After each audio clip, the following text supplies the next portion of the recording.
Despite all odds against it, humanity had managed to survive as the Great Contraction began. The period was anticipated to take billions of years until it well and truly finished at a final point, but one by one, entire suns began to burn themselves out of their fuel. In doing so, they collapsed to white embers of their former fiery glory, exploding in brilliant firework displays of heat and radiation. Or for those that had grown too greedy and grown too greatly, collapsed in on themselves for a final orgy of feasting upon nearby matter within their gravity well, until the black holes too bled themselves empty. The lights in the sky had dwindled, one by one. Humanity had kept the moniker to describe themselves, although in many ways they scarcely resembled the bipeds of countless millions of generations past. They still typically had 2 limbs on the top of the torso, 2 on the bottom, a singular head, and duplicates of a wide number of internal organs. But such was their mastery of the sciences that they did not age as the younger races did. They had explored to the edge of the expanding universe, and been amongst the first to note when the expansion slowed, stopped, and began to reverse. Planetary bodies that had been moving outward, slowly but surely drifting back the way they had come. Many of the younger and less experienced civilizations panicked. In their fear and internal convulsions, accepting that penultimate destruction was now no longer theoretical, but a foregone conclusion. Those panicked buckings against existential mortality led to the collapse of entire empires, whole galaxies abandoned or torn to radioactive ruins in the process.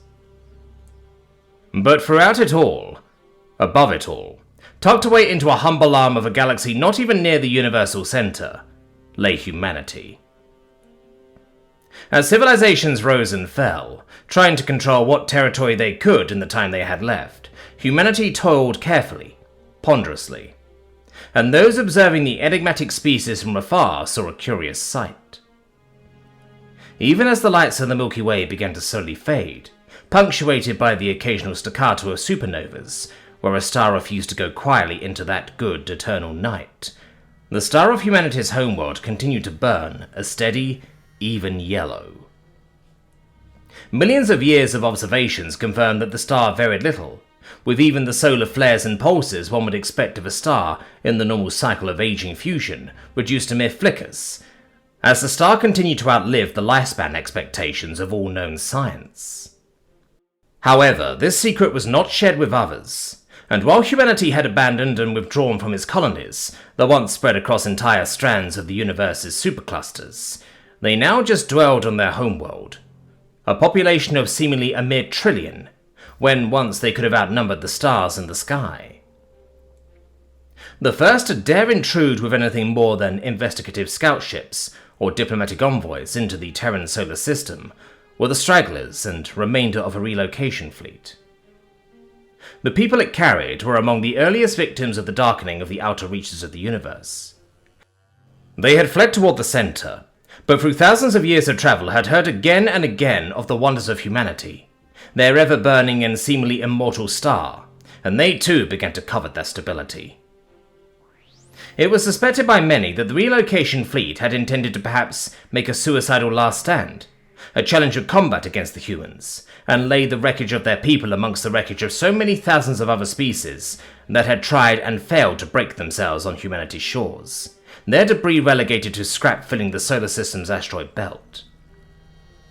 But whether through long-term human machinations, or simple poor luck against the whims of an uncaring galaxy, the fleet was passing through a nebula as it became energized and ionized by the dying pulses of a nearby star's demise. The result was a near-complete destruction of their fleet, even those most left damaged and limping. This was the fleet that reached humanity's home system, but they were surprised to find no weapons raised against them. There were signs of life, the movement of light and mass across Earth's surface, according to long-range sensors, but the rest of the system was left barren. Not wanting to push their luck, they landed on the furthest planetoid from Earth, a frozen ball of rock and ice the humans had named after a god of death. On it was a human outpost, and while it had been stripped of technology, the structure was purposely left standing and intact, the seals in good order, and the overall colony ready to move into without delay. Accompanying it was a simple message, one that would be spread out beyond Earth's system in due time. Heeding its call, civilization after civilization sent however many or few they could afford to spare to Earth's system, coming to be warned by the light of their star, and to find a place within the increasingly crowded habitable zone. There were a few conflicts here and there, but those quickly ended, as if the combatants were wary of the scrutiny and possible punishment of mankind for inviting violence so close to their home. In the blink of an epoch, every planet within the system was eventually not just colonized, but fully saturated across their entire surfaces with the sheer amount of other living beings, technology, and dwellings that now covered their faces. Even so, all heeded the warning that had been sent out and passed along. All eyes watched Earth each evening, a blue speck of dust on a sunbeam that nevertheless had unlocked the secret to eternal life and unending nuclear fire. As the sky outside grew darker and darker, as generations upon generations of civilizations were born, lived and died upon the surfaces of the worlds orbiting the star the humans had called Sol, the signs of movement of life from Earth became fewer and fewer. But still, the warning echoed, passed on faithfully through countless generations. As billions more years passed, there were no more stars to count out in the night sky. Sol still shone brightly, steady, its power surges so minor and regular that one could set a timepiece by them. No one who had dared break tradition and fought the warnings to try to travel to Earth had ever made it back. But in the silence and stillness of the human homeworld, many wondered if the foolhardy explorers were killed by some sort of autonomous defense systems, or if some humans yet lived, ones who punished any attempts of visitation. But for now, all of us who have managed to survive, to scratch a living, to honor ancient ancestors and forebearers, and to contain our traditions and our people in orbit around the human star, we still wait. Theories are as many as the details are scant. Those wondering what would happen if the final light had winked out, and if there would be another Big Bang to follow. A grand rebirth from the void, fueled by speculation and blind hope. But under the light of the undying star, and the presence of those who made it, one can't help but wonder if the humans are working on that as well. And if this humble star system shall be the nucleus of the birth of a new universe.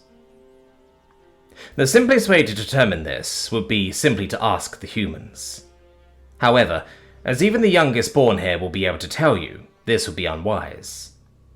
Translated into a dozen languages now dead, and a dozen that yet still live, the message that humanity gave to those who first visited was both a gift and a warning.